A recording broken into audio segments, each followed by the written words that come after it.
Hello everyone, मैं नीलम तिवारी आप सभी का मैग्नेट ब्रेन्स में बहुत बहुत स्वागत करती हूँ। मैग्नेट ब्रेन्स एक ऐसा चैनल है जहाँ पर आपको किंडरगार्टन से लेकर 12th क्लास तक के सारे वीडियोस बिल्कुल फ्री अवेलेबल करवाए जाते हैं। और ऐसा नहीं है कि आपको स्टार्टिंग की 2 वीडियोस देखने के बाद में कोई भी सब्सक्रिप्शन चार्ज देना हो।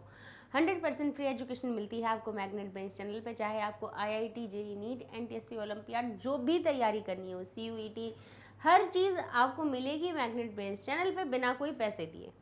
देखिए, जैसे कि कक्षा 11वीं संस्कृत व्याकरण में कोर और इलेक्टिव वाले बच्चों के लिए हम शब्द रूपों में सर्वनाम शब्द रूपों को लेके आए हैं। अब जिसमें कि हम आज पढ़ने वाले हैं यत। यत का अर्थ क्या होता है? जो हम लिखते हैं ना कि जो, जिसका, जिनके लिए, जिसके लिए, जिसमें, जिस पर, जिसका, तो ये जो शब्द बनते हैं कि जिसने, तो यहाँ पे ये जो हम यत जो पढ़ेंगे अपना, इसके तीनों लिंगों के लिए जो शब्द रूप बनते हैं उनको हम पढ़ने वाले हैं। अच्छा, सर्वनाम जो शब्द रूप होते हैं ना, उनकी बड़ी एक बहुत अच्छी विशेषता है।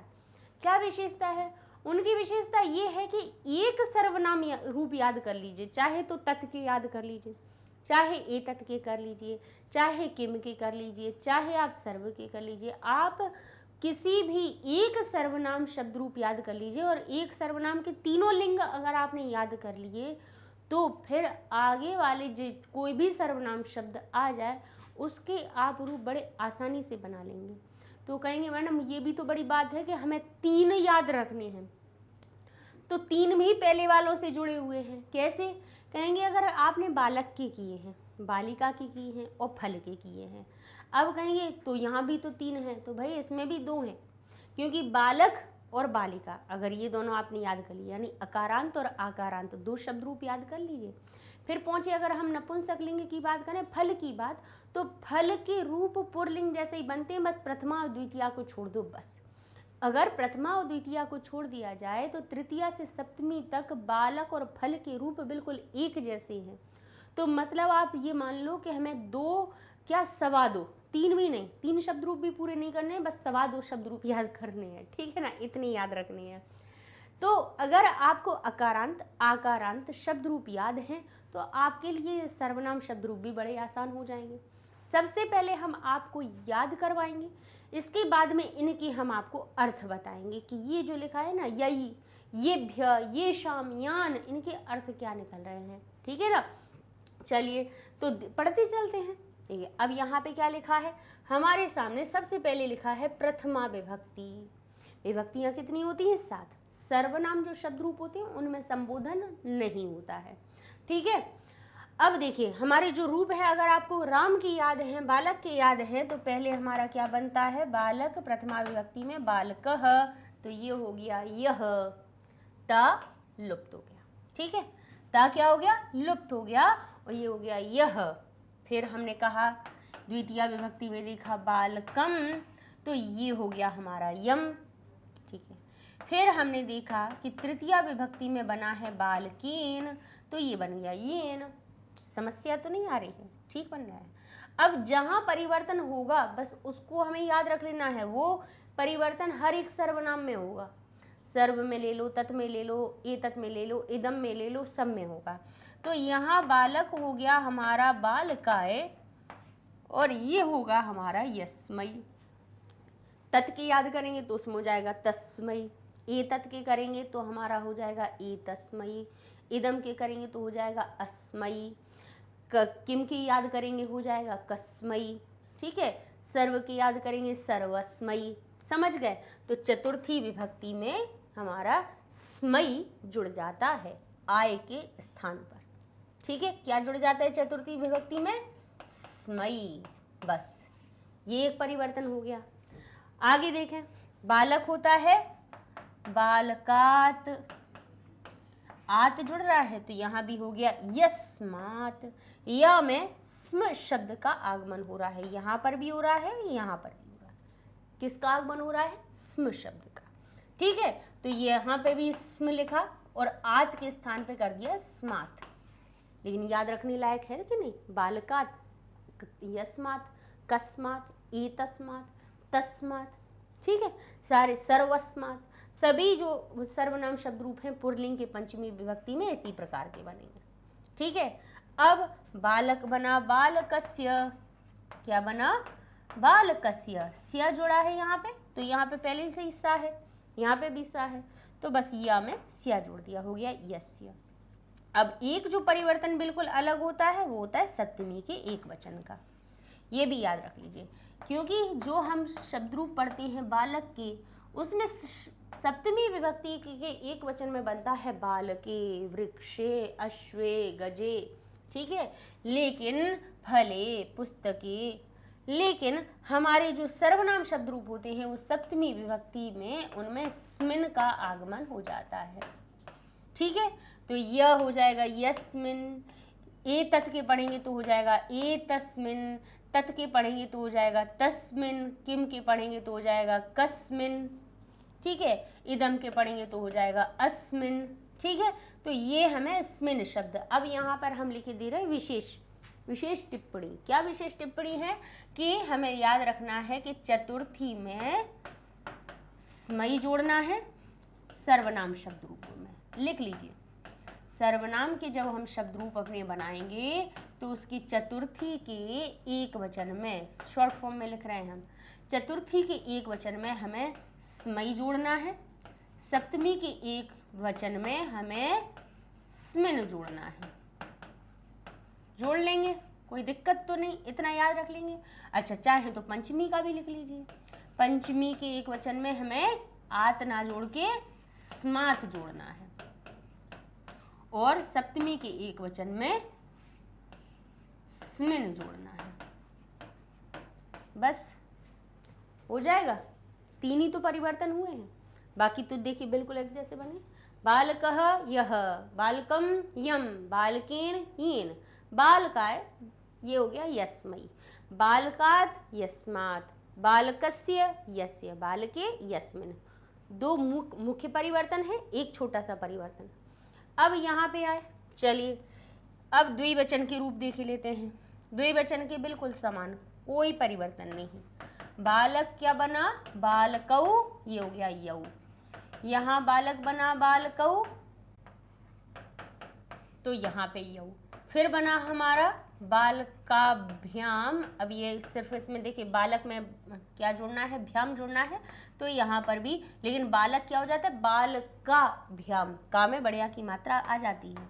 तो ये देखिए ये क्या लिखा है, बालकाभ्याम, तो यहाँ पर भी हो गया याभ्याम याभ्याम याभ्याम, ठीक है। अब यहाँ देखा हमने क्या बनता है, बालकयो, बालकायो नहीं होता है, क्या बनता है, बालकयो, बालक में योह जुड़ जाता है, तो यहाँ पर भी हो गया बालकयो ययो, समान बन गए। तो यहाँ पर हमें कोई समस्या नहीं आई। चलिए अब देख लेते हैं बहुवचन पे। बहुवचन में एक परिवर्तन हमें यहाँ दिखाई देता है, मतलब ले देके केवल 4 परिवर्तन हैं, बाकी पूरे बालक जैसे। बालक हमारा बनता है बालकाः, और ये यहाँ पर बना है ये है, जैसे तत् बनेगा ते, ए तत् बनेगा एते, किम बनेगा के, यत बना ये, सर्व बना सर्वे, ठीक है। तो यहाँ पर ये यत बन गया ये, बस एक ही परिवर्तन। अब इसके बाद बालकान, तो यहाँ ये बन गया यान, यहाँ बना बालकैः, तो ये बन गया यैः, यहाँ बालक बना बालकेभ्यः, तो यहाँ पर भी हो गया ये भ्य। और एक परिवर्तन यहाँ होता है कि बालक का नाम,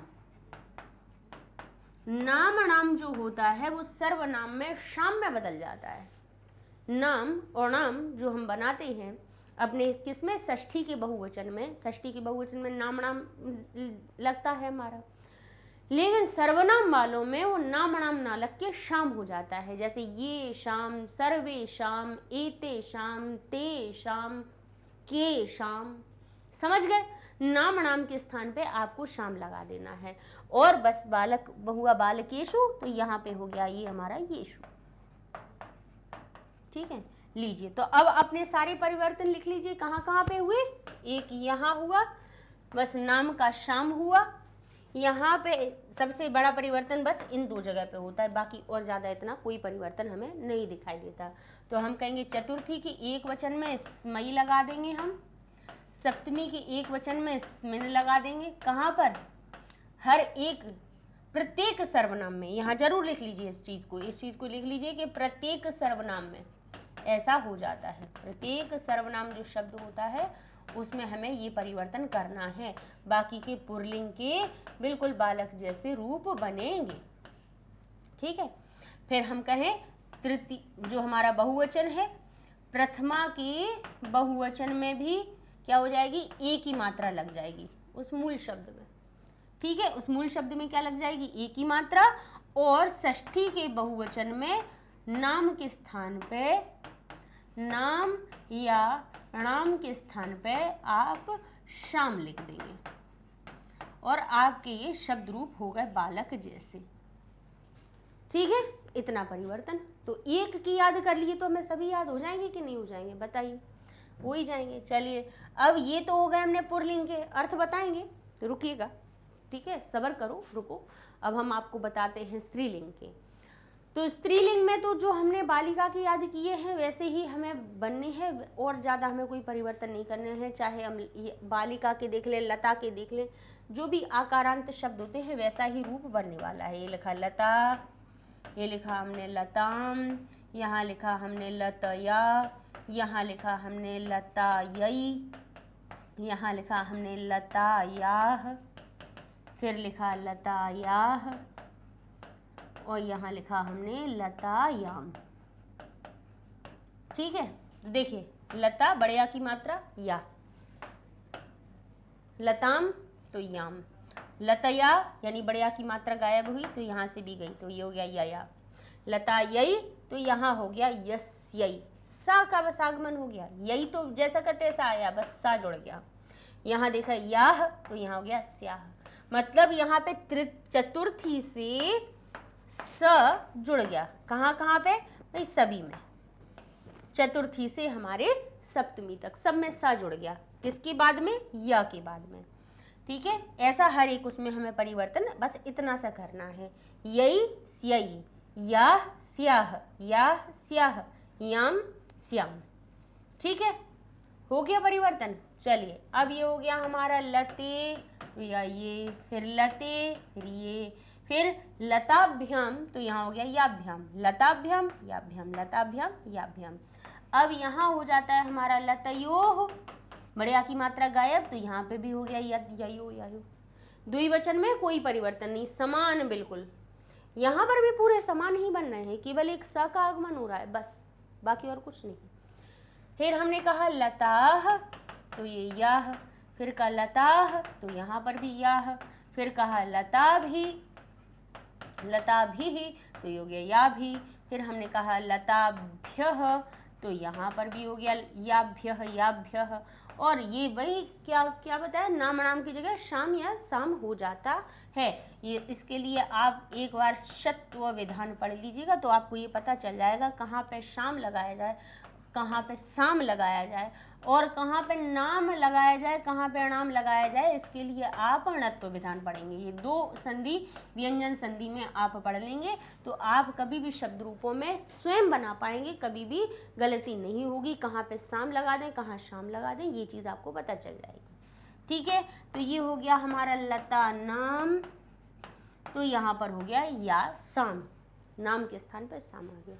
ये हो गया हमारा लतासु, तो ये हो गया यासु।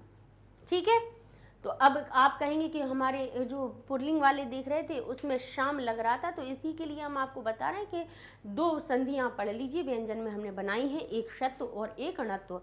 तो ये आपका जो कंफ्यूजन है ना और ना के बीच में और सा और शा के बीच में वो दूर हो जाएगा। तो यहाँ पे तो भाई हमें कोई परिवर्तन दिखा नहीं दिखा, ठीक है, याद हो गए। क्या दिक्कत है बताइए। अब आते हैं नपुंसकलिंग पे। नपुंसकलिंग में क्या करना है, कहेंगे पुल्लिंग जैसे ही बनेंगे। कहाँ से कहाँ तक? बोले तृतीया से सप्तमी तक, पूरे पुल्लिंग की कॉपी है। बस यहाँ पे बस परिवर्तन है। क्या परिवर्तन है? यत ये यानी यत ये यानी, जैसे फलम फले फलानी, फलम फले फलानी, तो यहाँ पर भी हो गया यत ये यानी यत ये यानी एक ही मात्रा और आनी तो वैसे ही लगा है जैसे फलम फले फलानी, फल में भी फले हो गया था और आनी फलानी लग गया था, ऐसे ही यहाँ पर हुआ यत ये यानी। ठीक है, मूल शब्द जो है नपुंसक लिंग में ही है, जैसे फल फलम होता है, फल को मूल शब्द में फलम कहा जाता है नपुंसक लिंग में, ऐसे ही ये जो मूल शब्द हो तो यत होता है जो नपुंसक लिंग का होता है। लेकिन फिर जब भाई वो अपने पुल्लिंग में बदलता है, स्त्रीलिंग में बदलता है, तो अपने रूप बदलता जाता है। चलिए, ये तो हो गई याद रखने वाली बात, समझ गए। अब आपको मन में आएगा कि अब हमें याद क्यों कर रहे हैं, ये भी बड़ी बात है, ये भी एक बहुत बड़ा प्रश्न होता है कि शब्द रूप हम याद क्यों कर रहे हैं। ये हम दो चीज़ों के लिए पढ़ रहे हैं, एक तो संस्कृत को पढ़ने के लिए, और या फिर हमारे सामने अगर हिंदी लिखी हो तो उसको कैसे संस्कृत में परिवर्तित किया जाए, दोनों चीज़ों के लिए। ठीक है, यानी हिंदी है उसको संस्कृत में कैसे बदलना है उसके लिए, और संस्कृत हमारे सामने लिखी हुई है उसको हम पढ़ रहे हैं तो हम उसको का क्या अर्थ लगाएं उसके लिए। ठीक है, चलिए, तो कुछ चीज़ें बेसिक हैं वो आपको बताते जा रहे हैं। जो भी सर्वनाम शब्द रूप होते हैं जितने भी हैं वो सभी क्या करते हैं, संज्ञा की विशेषता बताते हैं। किसका काम करते हैं? विशेषण का काम करते हैं। ठीक है, विशेषण का काम करते हैं। एक बात इसको अभी हमारी नोट करके रख लीजिए कि जितने भी जो भी सर्वनाम शब्द होते हैं, लिख लीजिए, जो भी सर्वनाम काम में आएगी, अभी आएगी काम में तब फिर बताएंगे, जो भी सर्वनाम शब्द रूप होते हैं, शब्द होते हैं, वे किसका काम करते हैं? विशेषण का काम करते हैं, संज्ञा की विशेषता बताते हैं, संज्ञा की विशेषता का काम करते हैं या विशेषता बताते हैं। या आप इसको ऐसे भी लिख सकते हैं कि सर्वनाम शब्द जिस संज्ञा के संग में प्रयुक्त होते हैं उस संज्ञा शब्द का विशेषण कहलाते हैं, उस संज्ञा शब्द का विशेषण होते हैं। इसको लिख लीजिए, काम की बात है, हमेशा के लिए है, क्योंकि विशेषण विशेष्य पहचानने के लिए आता है तो पता होना चाहिए, सर्वनाम शब्द में से कोई लिखा हो समझ जाना कि विशेषण बन रहा है। ठीक है, अब चलते हैं थोड़ा अर्थ पे। ये लिख ली अपनी बात, काम की बात लिख ली, अब आगे आ जाओ, आगे आ जाते हैं। तो अब हम ये थोड़े से अब इनको भी लिख लीजिए। क्या लिख लीजिए? इन विभक्तियों के अपने अपने कुछ चिन्ह होते हैं। विभक्तियाँ जो होती हैं कारकों से जुड़ी होती हैं, हर एक कारक में एक विभक्ति लगती है। कर्ता में प्रथमा, कर्तरी प्रथमा, कर्म में द्वितीया, कर्मणि तृतीया, करणे तृतीया, संप्रदाने चतुर्थी, अपादाने पंचमी, संबंधे षष्ठी और अधिकरणे सप्तमी। हर एक कारक में एक एक विभक्ति होती है और हर एक कारक का अपना अपना चिन्ह होता है। क्या होता है? कर्ता का चिन्ह ने, कर्ता ने, कर्म को करण से। ये कोई कहानी नहीं है, ये केवल चिन्ह याद रखने के लिए बताया गया है कि कर्ता का जो चिन्ह होता है वो ने होता है, यानी ने से उसकी पहचान कर ली जाती है। या तो कहीं ने लिखा हुआ दिखता है और कभी कभी ने छुपा भी होता है। ठीक है, कर्म का चिन्ह को होता है, अर्थात उसके अंदर को का भाव छुपा होगा कहीं ना कहीं पे। करण का चिन्ह क्या होता है? से या के द्वारा होता है कि कहीं ना कहीं पे उसमें से या के द्वारा का अर्थ निकल के आ जाएगा। संप्रदान अगर कारक बन रहा होगा तो उसमें के लिए लग होगा और अपादान होगा तो उसमें से अलग होने वाला होगा। संबंध अगर कारक होगा तो उसमें काकी के लगा हुआ होगा और अधिकरण कारक होगा तो मैं पर होगा। ठीक है, अर्थात ये जो चिन्ह है वो हमें कारक का बोध कराते हैं। अब ये तो कहानी हो गई, अब इससे क्या लेना देना है? तो जैसे कि हमने बताया कि कर्तरी प्रथमा, कर्ता में प्रथमा विभक्ति होती है तो कर्ता का चिन्ह प्रथमा विभक्ति के द्वारा दर्शाया जाएगा। यानी कर्ता अगर है, अगर कोई व्यक्ति है, वो कौन है? काम करने वाला, काम करने वाला है, उसको अगर संस्कृत में दर्शाना है तो हम प्रथमा विभक्ति के रूप याद कर रखेंगे और उन्हीं का प्रयोग करेंगे। जैसे हमने कहा कि जो पढ़ता है, या हमने कहा जिसने पढ़ा। लीजिए स्पष्ट करने के लिए था वाला, जिसने पढ़ा था वो कौन था? जो पढ़ता है। अब यहाँ पे आ गया जो, और लिखा हुआ है जिसने। क्या लिखा है? जिसने। अब इसको संस्कृत में बनाना है तो क्या करेंगे? कहेंगे हम यत के पास जाएंगे, उससे हम कहेंगे कि पढ़ने का काम कर रहा है, कौन कर रहा है? कहेंगे जो कौन हो गया? कर्ता। कर्तरी प्रथमा, यानी कर्ता के लिए हमें प्रथमा विभक्ति लगानी है। तो यहाँ पे बताइए, जो दो पढ़ते हैं, एक पढ़ता है या बहुत सारे पढ़ते हैं? कहीं एक ही की बात हो रही है। तो जो के लिए हम यहाँ पर क्या उठा के ले आएंगे? प्रथमा का एक वचन ले आएंगे और हम यहाँ लिख देंगे यह, और पढ़ता है को हम अपने लट लकार में बना देंगे पठती। वाक्य बनाना हमने सिखाया है आपको, ठीक है। अब कहें जो नहीं लिखा है, जिसने लिखा है, आप कहेंगे हमने तो जो के याद किए थे, हमने जिसने के याद किए ही नहीं थे। कैसे नहीं किए थे? ये हमने आपको बताया कि जो, जिसने, जिसके लिए, जिसके द्वारा, जिससे, ये सब अगर हो तो सीधे यत के शब्द रूपों पे आ जाना। ने का चिन्ह कहाँ होता है? होता है ने का। किसका होता है? प्रथमा विभक्ति का। कर्ता कारक का चिन्ह होता है और प्रथमा विभक्ति के द्वारा उसको दर्शाया जाता है। तो यहाँ पर भी हम कहेंगे कि जिसने पढ़ा था, तो यहाँ पर भी क्या एक ही बात हो रही है? पुल्लिंग की बात हो रही है। तो क्या करेंगे हम? प्रथमा का एक वचन उठाएंगे। प्रथमा क्यों? क्योंकि कर्ता है, पढ़ने की बात हो रही है। कौन पढ़ रहा है? जिसने, ठीक है। तो ये कर्ता हो गया, प्रथमा विभक्ति में बनाएंगे, एक वचन में लिख देंगे हम यह अपठत। अब क्योंकि था थी थे के भाव है, इसलिए भूतकाल की क्रिया लगा दी। उनको क्रिया को छोड़ रहे, अपन इनको पकड़ रहे। तो यहाँ पे देखिए ने दिख भी रहा है और यहाँ ने नहीं भी दिख रहा है, लेकिन करता है तो यहाँ पर हम प्रथमा विभक्ति लगाएंगे। और अब देखिए, अब यही पहली जो लाइन है, इसी का प्रयोग सबसे पहले बता दे रहे हैं। अब जैसे मान लीजिए यहाँ लिखा जो लड़का पढ़ता है, ठीक है, जो लड़का पढ़ता है। तो अब ये लड़का, अब पहले हम जो को नहीं बनाएंगे, अब हम जो की संस्कृत नहीं बनाएंगे, हम सबसे पहले लड़के की बनाएंगे। क्योंकि अगर किसी संज्ञा के साथ में, किसी नाम के साथ में कोई सर्वनाम जुड़ा है तो पहले हम संज्ञा को बनाएंगे, उसके बाद में सर्वनाम पर आएंगे। तो लड़का कौन है बताइए? लड़का कौन है? पढ़ने का काम कर रहा है, कर्ता बता रहा है। तो कर्तरे प्रथमा, तो लड़के को क्या कहा जाता है? बालक। तो बालक हो जाएगा प्रथमा विभक्ति एक वचन में बालकः, और ये हम कह देंगे पठति, हो जाएगा बालकः पठति। अब इस जो का क्या करें?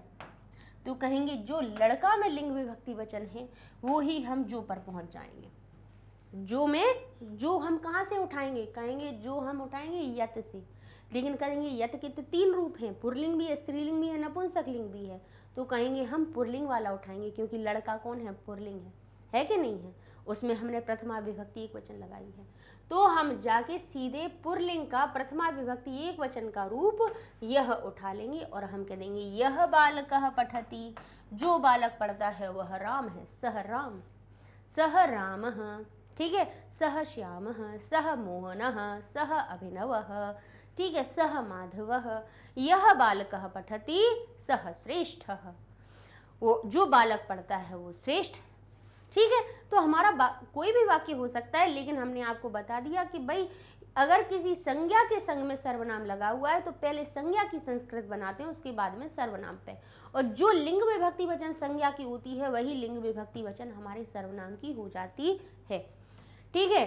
अब यहाँ पे देखिए, और अब देखिए, क्योंकि यहाँ की भाई जब हम संस्कृत के आपके अनुवाद करने के लिए हम बच्चों को देखते हैं तो ये ही इन चीज़ों में सबसे ज़्यादा अटकते हैं।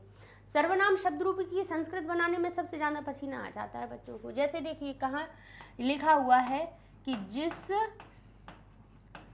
लड़के का यह घर है, ऊपर लिख दें, नहीं यहीं पे लिख देते हैं, का घर है, जिस लड़के का ये घर है, यह यहाँ लिख देते का यह घर है,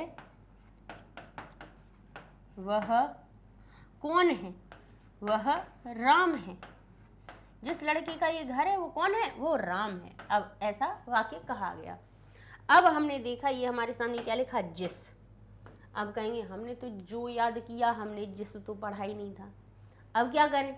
जिसमें तो हमारे पास हमने कहा जो दिखे, जिस दिखे, उसके लिए क्या करना? विभक्ति का प्रयोग करना। लेकिन आप कहोगे कि आपने तो कहा था कि नी दिखे तो लगाना, को दिखे तो द्वितीय लगा देना, से या के द्वारा लगा हुआ दिखे तो तृतीया लगा देना, आप चतुर्थ के लिए दिखे तो चतुर्थी लगा देना, अगर से अलग होने वाला दिखे तो पंचमी लगा देना, का की के हो, का की के लगा हुआ हो तो षष्ठी लगा देना, मैं पर लगा हुआ हो तो सप्तमी लगा देना। लेकिन यहाँ तो कोई कारक का चिन्ह है ही नहीं, यहाँ तो जो और जिस ये लिख दिया। अब हम क्या करें? तो उसके लिए परेशान नहीं होना है। क्यों नहीं होना है? क्योंकि आगे वाला जो संज्ञा है वो कह रहा है तुम शांत रहो, मैं जो विभक्ति लगाऊंगा, मैं जिस लिंग का होऊंगा, मैं जिस विभक्ति का होऊंगा, मैं जिस वचन का होऊंगा तो मैं उसी में परिवर्तित करवा दूंगा, ये मेरी जिम्मेदारी है, ठीक है, मैं तुम्हें पास करवा दूंगा। तो यहाँ पे हमने कहा लड़के का। अब एक लड़के की बात हो रही है, लड़के में लगा है काकी के चिन्ह, तो लड़का हमारा बनेगा काकी के का चिन्ह लगा है तो षष्ठी विभक्ति में, तो षष्ठी विभक्ति में बालक बन जाता है हमारा बालकस्य। मन गया? तो जिसको क्या करेंगे? कहेंगे आ जाओ, हम बता रहे तुम्हें कहाँ जाना है। वो कहेगा हम कहाँ जाएं? हमारे तो भाई जो और जिसके जो रूप होते हैं वो तो पुल्लिंग, स्त्रीलिंग, नपुंसकलिंग 21 रूप बनते हैं, इतने सारे होते हैं, कहाँ जाए? 63 हो गए पूरे, बताइए कहाँ जाए? तो उसने कहा हम बता रहे ना, आप पुल्लिंग में जाओ, क्योंकि हम पुल्लिंग हैं, हमारे पास षष्ठी विभक्ति एक वचन लगी हुई है। तो पुल्लिंग के षष्ठी के एक वचन में क्या लगा हुआ है? यस्य लगा हुआ है। तो यहाँ पे हम लिख देंगे यस्य, यस्य बालकस्य, यह घर है, तो हम कह देंगे इदम गृहम। यहाँ पे भी देखिए, यहाँ पर भी जब अब इदम के शब्द रूप याद करवाएंगे तब ये भी आपको समझा देंगे। इदम गृहम अस्ति सह मोहनः सह रामः सह श्यामः, जो भी हो, ठीक है। यस्य बालकस्य इदं गृहम् अस्ति सह मोहनः। समझ में आ कि अगर यहाँ पर जिस या जो में कोई हमें विभक्ति का चिन्ह नहीं भी दिख रहा हो तो फिर आगे वाले संज्ञा से पूछ लेना, तो वो बता देगा कि हमारे पास जो लिंग विभक्ति वचन है वो इसमें लगा दो, ठीक है। अब कहें कि जिस नदी में, जिस, अब देखिए प्रयोग करवाना देखिए बहुत ज़रूरी है कि अगर हम केवल शब्द रूप आपको ऐसे ही बता दें और आगे बढ़ जाएं उससे कोई मतलब नहीं है। ऐसे तो वो किताब में भी लिखे मिल जाएंगे, थोड़ा 2-4 बार देखोगे तो समझ में भी आ जाएंगे कि भाई एक जैसे बनाना है, कोई समस्या नहीं है, बन जाएंगे। प्रयोग नहीं सीखे तो कोई मतलब नहीं है। मतलब हम केवल तलवार आपको पकड़ा दी, आपको नहीं पता कि कैसे चलाना है, कहाँ चलाना है, वो ज़रूरी है। अब क्या कहा यहाँ पे? नदी में, और ये लिखा है जिस, जिसके पास कोई कारक चिन्ह नहीं है। यहाँ पे हमें कोई कारक चिन्ह नहीं दिखाई दे रहा है, नहीं दिखाई दे रहा है, तो नदी में तो है, तो नदी हो गई सप्तमी विभक्ति में, क्योंकि मैं लगा है तो ये हो गया नद्याम, ठीक है, क्या हो गई? नदी।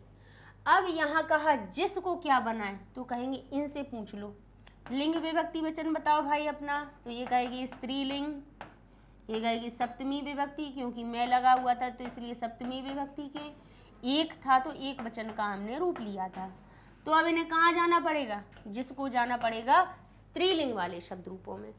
तो स्त्रीलिंग वाले शब्द रूपों में पहुंचेंगे, सप्तमी विभक्ति के एक वचन में हो जाएगा ये यस्याम, तो ये बन जाएगा यस्याम नद्याम हमारा कोई भी कच्छपः अस्ति सह गंगा अस्ति। भाई कोई भी वाक्य हम ले सकते हैं कि जिस नदी में कछुआ है वो गंगा नदी है, गंगा नदी में कछुए हैं। अब नहीं हो वो बात अलग है, एक प्रयोग आपको बता रहे हैं, ठीक है, समझ गए? चलिए, तो ये बात हो गई। और अब लिख लीजिए आप साथ में चिन्ह, चिन्ह लिख लीजिए, अर्थ लिखते जाइए कि ये जो यह लगा है, क्योंकि प्रथमा विभक्ति का चिन्ह ने होता है तो इसका अर्थ निकलता है, एक तो सिंपल जो भी निकलता है, क्योंकि जरूरी नहीं है कि ने आपको दिखे ही, और जिसने भी बन सकता है, जो बन सकता है, और जिसने यऊ का अर्थ क्या निकलेगा? जो दोनों पढ़ रहे थे या जिन दोनों ने, या ठीक है, तो यहाँ पे दो लोगों का भाव आ जाएगा क्योंकि द्विवचन की बात हो रही है। तो हम कहेंगे जिन दोनों ने लिखा भी हो सकता है और ने छुपा भी हो सकता है, जरूरी नहीं कि नी दिखी ही हो सकता है। लिखा हो कि जिन दोनों लड़कों ने पढ़ा था वे कौन थे, अभी और माधव थे, ऐसा हो सकता है कि नहीं हो सकता है। तो यहाँ पे जरूरी नहीं कि जिन दोनों के साथ में फिर हम आगे वाले शब्द की विभक्ति को देख लेते हैं। तो ने लिखा भी हो सकता है और नहीं भी हो सकता है। जिन दोनों ने पढ़ा था वो कौन है, तो जिन दोनों ने पढ़ा था, तो जिन दोनों के संग में ने हो भी सकता है, नहीं भी हो सकता है। अब यहाँ पे ये जो शब्द लिखा है इसका अर्थ क्या होगा, जिन सभी ने या जिन्होंने। हिंदी का देख लीजिए, क्योंकि भाई हिंदी से ही हम उसको परिवर्तित करते हैं, हिंदी में हमें मिलते हैं ट्रांसलेशन, हम उनको संस्कृत में परिवर्तित करते हैं। तो अर्थ क्या निकलेगा कि जो या जिसने, जिन दोनों ने, या जिन सभी ने, या हम कहें जिस सभी ने, या यहाँ जिस भी हो सकता है, जिन भी लिखा हुआ हो सकता है कि जिन सभी लोगों ने, जिन सभी ने, ठीक है, या जिन्होंने। तो ये हमारा यह, यऊ, ये हमें अर्थ बताएगा, चाहे वो पुल्लिंग का हो, स्त्रीलिंग की बात हो रही होगी तो या ये यह लिखा होगा, नपुंसकलिंग की बात होगी तो यत ये या नहीं होगा, अर्थ ये ही निकलेंगे तीनों लिंगों के। ऐसा नहीं है कि पुल्लिंग के अर्थ अलग हो, स्त्रीलिंग के अलग हो। अब चलिए, ये प्रथमा हो गई। अब द्वितीया का चिन्ह होता है को, ठीक है। तो यहाँ पर अर्थ निकलेगा जिसको या जिनको। जिनको देखा वे हमारे भाई थे, तुमने जिनको देखा वो हमारी बहनें थी। भाई बहन थे, भाई थे, लेकिन को का अर्थ अगर जिस या जिन में लगा हुआ है तो उसके लिए हम यत का द्वितीय विभक्ति के रूप का प्रयोग करेंगे, यत। अब कहें जिन दोनों को देखा, जिसको देखा, जिन दोनों को देखा, जिन सभी को देखा। अब केवल देखी की बात नहीं हो सकती है, कुछ भी हो सकती है, जिनको पढ़ाया, जिनको लिखाया, जिनको खिलाया, जिनको पिलाया, कुछ भी हो सकता है। तो को का अर्थ जिन या जिसमें लगा हुआ है, तो हम यहाँ पे ये द्वितीय विभक्ति वाली लाइन को उठा लेते हैं, ठीक है। परिवर्तन करते समय, अनुवाद करते समय और संस्कृत में लिखा हो तो पढ़ लीजिएगा कि यम है, माँ हलंत आया है, तो इसका अर्थ निकल रहा है जिसको या जिनको, ठीक है ना। तो दोनों ही चीज़ें हमें सीखनी है, हम हिंदी से संस्कृत भी परिवर्तित करना सीखें और संस्कृत लिखी हो तो उसको हिंदी में भी परिवर्तित करके हम सीखें, उसको पढ़ पाएं, अर्थ जान पाएं। तो यह हो जाएगा जिन दोनों को, या दो लोग कोई भी होंगे तो उसके लिए जिन दोनों को, जिस दोनों को तो लिखा नहीं होता है कहीं पे भी, जिन दोनों को, ठीक है। यहाँ पे हो जाएगा जिन सभी को, तो को का अर्थ निकल आएगा, ठीक है। चलिए अब चलते हैं तृतीया विभक्ति पे। तो यहाँ पर अर्थ, क्योंकि तृतीया विभक्ति का जो चिन्ह होता है करण कारक का, से या के द्वारा होता है। क्या होता है, से या के द्वारा। तो यहाँ पर अर्थ निकलेगा जिससे या जिसके द्वारा। जिसके द्वारा तुमने देखा, जिस चश्मे के द्वारा तुमने देखा वो मेरा था, है ना। तो जिसके द्वारा, जिस चश्मे के द्वारा। अब जिस के बाद अगर चश्मे में के द्वारा लिखा है तो वो क्या हो जाएगा, के द्वारा आगे वाली विभक्ति में है तो ये भी तृतीया विभक्ति में की, ये ना, ठीक है, ये न शब्द लिख जाएगा। जिस बालक के साथ या जिस बालक के द्वारा, जिस बालक से तुमने पढ़ा वो क्या, वो मेरा भाई था। जिन शिक्षक से या जिन शिक्षक के द्वारा, ठीक है, शिक्षक में के द्वारा लगाए तो वो जिन और जिस जो होगा वो ये न से दर्शाया जाएगा। यहाँ पर हो जाएगा हमारा जिन दोनों के द्वारा, ठीक है। और यहाँ पर आएगा कि जिनके द्वारा, केवल ऐसे भी लिखा हो सकता है कि जिनके द्वारा या जिन से, जहाँ से सहायक वाला बन रहा हो, जिनसे तुमने पढ़ा वो मेरे पिताजी थे, ठीक है। ये अर्थ निकलेगा हमारा येन या भी हम यही पुल्लिंग के लिए। यया याभ्याम या भी स्त्रीलिंग के लिए, और ये न्याभ्याम यही हमारे नपुंसकलिंग के लिए। ठीक है, चलिए अब चलते हैं चतुर्थी विभक्ति पे। चतुर्थी विभक्ति का चिन्ह क्या होता है? के लिए। अब यहाँ पे अर्थ हो जाएगा जिसके लिए या जिनके लिए। जिनके लिए तुम खाना लेके आई वो कौन है? वो बड़े महात्मा हैं। ठीक है, तो जिनके लिए, जिसके लिए। अब इसका अर्थ क्या निकलेगा? जिन दोनों के लिए, जिन सभी के, जिन दोनों के लिए। केवल ना आएगा, सा नहीं दिखेगा हमें हिंदी में, तो हम कहेंगे जिन दोनों के लिए, या जिन दो साधुओं के लिए, जिन दो लड़कों के लिए, जिन दो लड़कियों के लिए तुमने ये किया वो किया, जो भी हो, तो ये अर्थ निकलेगा। अब इसके बाद आते हैं कि जिन के लिए। अब ये बहुवचन की बात आई। जिनके लिए या जिन सभी के लिए, जिन सभी के लिए।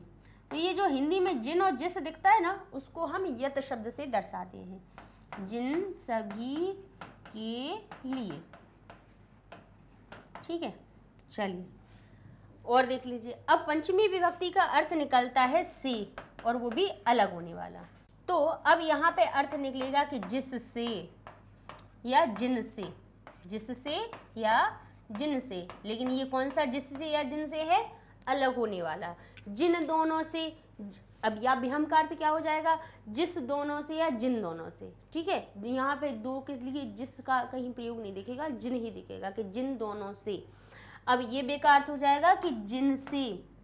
ये बे का अर्थ क्या निकल जाएगा हमारा? कि जिन से, जिन से या जिन सभी से। जिन सभी से तुम बात कर रही थी वो कौन थे? वो हमारे सभी भाई बंधु थे। ऐसा हम बोल देते हैं, वाक्य मिलते हैं हमें। ठीक है, चलिए अब देख लेते हैं षष्ठी विभक्ति। षष्ठी विभक्ति का अर्थ क्या होता है? का चिन्ह क्या होता है? का, की, के। यानी षष्ठी विभक्ति जहाँ लगी हुई है उन सभी में का, की, के जोड़ देना चाहिए। तो क्या निकलता है? यहाँ से लिखना शुरू करें, क्योंकि बड़ा परिवार है, काक भी है, की है, के भी है। तो जिसका या जिनका, फिर कहें जिसकी या जिनकी। ठीक है, फिर कहा जिसके या जिनके। ठीक है, अब ऐसे ही दो जोड़ दीजिए कि जिन दोनों का, जिन दोनों की, जिन दोनों के, जिन दोनों के। ठीक है, जिन दोनों का, जिन दोनों की या जिन दोनों के। ठीक है, तो ये हमारे ययोः से बनेंगे। ये जिसका, जिसकी, जिसके, ये यस्य से बनेंगे। अब यहाँ पे आए, ये हो जाएगा जिन सभी का नाम तुमने लिया था वो कौन था? वो हमारे भाई थे, हमारे पिताजी थे, इसलिए नाम नहीं लेना। ठीक है, हम कहेंगे जिन सभी का या जिनका। अब जिनका किसके लिए? बहुवचन वाली बात हो रही हो तब। ठीक है, कि जिन सभी का, जिन सभी लोगों का या जिनका। ठीक है, तो हमारा क्या आ जाएगा? ये शाम। अब सप्तमी विभक्ति का जो चिन्ह होता है वो क्या होता है? में और पर। ठीक है, तो इसका अर्थ क्या हो जाएगा? जिसमें या जिस पर। जिनमें तुमने रखा वो हमारा घर था, जिनमें तुम रह रहे थे, जिन बर्तनों में तुमने खाया था वो हमारे थे। ऐसे लड़ाइयाँ होती है कि नहीं होती हैं? तो ऐसे ही कहते हैं। तो जिसमें, जिस पर, जिन में, जिन पर, तो अर्थ यस्मिन से निकलेगा। जिन दोनों में, जिन दोनों पर, तो ययोः से निकलेगा। जिन सभी में, जिन सभी पर, तो अर्थ हमारा ययोः, हमारा यीशु से निकलेगा। ठीक है, तो ये हमारे भाई जो चिन्ह है कौन सी विभक्तियों वाले, वो अगर आपको हिंदी में दिख जाते हैं तो समझ जाना कि हमें इन उसी विभक्ति के रूपों को प्रयोग करना है। ठीक है, तो लिख लीजिए चाहे तो कि ये ने हो गया, ये को हो गया, ये से हो गया, ये की द्वारा वाला हो गया, और यहाँ हो गया हमारा के लिए, ये हो गया हमारा से लेकिन अलग होने वाला, ये हो गया हमारा का, की, के। ठीक है, और ये हो गया हमारा में और पर। ये विभक्ति चिन्ह हो गए। और वही हमने तरीका आपको बता ही दिया है कि जैसे हमने कहा जिस बालिका का, क्या कहा, जिस बालिका का। अब बालिका शब्द में अब अगर यहाँ पे कोई हमें चिन्ह नहीं दिखाई दे रहा है, कोई चिन्ह नहीं है, तो आगे वाला जो नाम है उससे अपना पूछ लो कि भाई आप कौन से लिंग के हो, कौन सी विभक्ति के हो, कौन से वचन के हो, वो ही लिंग विभक्ति इसमें लगा दीजिए और आपका क्या बन जाएगा, सही अर्थ बन जाएगा। अब देखिए जैसे लिखा है बालिका का, तो बालिका कौन है, अब देखिए यहाँ पे बालिका हम कहेंगे बालिका स्त्रीलिंग की है, इसमें कौन सी विभक्ति लगेगी, बोले का की के हिसाब से षष्ठी लगानी चाहिए। लड़की एक है या दो, बोले एक ही है, तो एक वचन का रूप लगना चाहिए। तो बालिका षष्ठी विभक्ति एक वचन में बनती है बालिकायाः। तो यहाँ पर भी जो जिस शब्द है ये कहेगा भाई जाओ, जिस जो कहाँ मिलती है, बोले यत में मिलती है, तो कहाँ जाना पड़ेगा, यत के कौन से शब्द रूपों में, स्त्रीलिंग के षष्ठी के एक वचन में। तो स्त्रीलिंग के षष्ठी के एक वचन में ये हो जाएगा यस्याः बालिका। ठीक है, बालिकायाः, यस्याः बालिकायाः। ठीक है, तो हमने हर प्रकार से आपको समझा दिया है कि कैसे यत के शब्द रूप हमें लिखे हुए मिलते हैं और कैसे हम प्रयोग करते हैं। ठीक है ना, चलिए तो इसी के साथ में ये वाला सर्वनाम शब्द रूप हमारा पूरा हो जाता है। इदम के शब्द रूप भी आप लोगों को करवा देंगे क्योंकि उसके भी प्रयोग आप लोगों को बहुत मिलते हैं। जो सबसे ज़्यादा से ज़्यादा चीज़ें जो आती हैं उनको हम आपको बताने का प्रयास इसीलिए कर रहे हैं कि जिससे कभी कहीं पे भी आप संस्कृत कहीं पे कमज़ोर ना रह जाए आपकी। ठीक है, अच्छा ठीक है, ये भी जान लीजिए कि ये कहाँ मिलेंगे आपको, यूट्यूब पे मिल जाएंगे प्लेलिस्ट में। ठीक है, मैग्नेट ब्रेन्स चैनल के एप्लीकेशन पे भी मिल जाएंगे, प्ले स्टोर से डाउनलोड कर लीजिए, वेबसाइट पे भी मिल जाएंगे। गूगल टैब पे जाना है, लिखना है magnetbrains.com, एंटर करेंगे, वेबसाइट पेज ओपन हो गया। यहाँ देखेंगे आपको इंग्लिश हिंदी मीडियम से लेकर सारी क्लासेस दिख रही हैं। इंग्लिश मीडियम के 11th क्लास पर गए, 11th क्लास के सब्जेक्ट की लिस्ट आ गई। अब यहाँ पे देखा आपने कि संस्कृत भाषुति और संस्कृत व्याकरण। अब भाषुति जिनने पढ़ ली है, शाश्वती वालों की ये भी बनाएंगे। चलिए व्याकरण में देखते हैं। तो व्याकरण की यहाँ पर आपको जैसे संधि हो गया, प्रत्यय हो गया, यहाँ पे जितने भी हम आपको पाठ पढ़ाएंगे व्याकरण से संबंधित वो सभी आपको यहाँ पर आते जाएंगे। अब देखिए संधि के 22 लेक्चर खोलेंगे ना तो 22 लेक्चर की लिस्ट दिख जाएगी कि 22 कौन कौन सी संधि हमने करवाई हैं। प्रत्यय अभी 5 हुए हैं और जितने भी प्रत्यय आपके आएंगे, शब्द रूप जितने भी आएंगे वो सब यहाँ पे ऐड होते जाएंगे, जिससे कि आपको पता चल जाएगा कि आपको क्या क्या पढ़ना है। और वहीं से उसी में आप जिस वीडियो पे क्लिक कर देंगे, लिस्ट के जिस वीडियो पे क्लिक कर देंगे वो हो जाएगा ओपन आपके सामने। तो बहुत पढ़ना आसान हो जाएगा। और सबसे बड़ी बात बच्चों को ये पता हो जाएगा कि और किसके भाई 6th वाले बच्चे कहते हैं मैम 6th की वीडियो बना दीजिए, 6 कब की कंप्लीट करवा दी, 7th कंप्लीट है, 8th कंप्लीट है, 9th कंप्लीट है, 10th कंप्लीट है, 11th में पहुंच गए हैं। लेकिन बच्चे कई कहते हैं मैम 8th क्लास की वीडियो बना दीजिए, कोई कहता है 9th की बना दीजिए, कोई कहता है 7th की बना दीजिए। तो सब बन चुके हैं। तो एक बार वेबसाइट पे जाइए, चेक कीजिए और जो छोटे भाई बहन हों जिनको पता नहीं हो उनको बताइए इस बात की। चलिए मिलते हैं अगले वीडियो में, कुछ और शब्द रूपों को देखेंगे। तब तक के लिए धन्यवाद।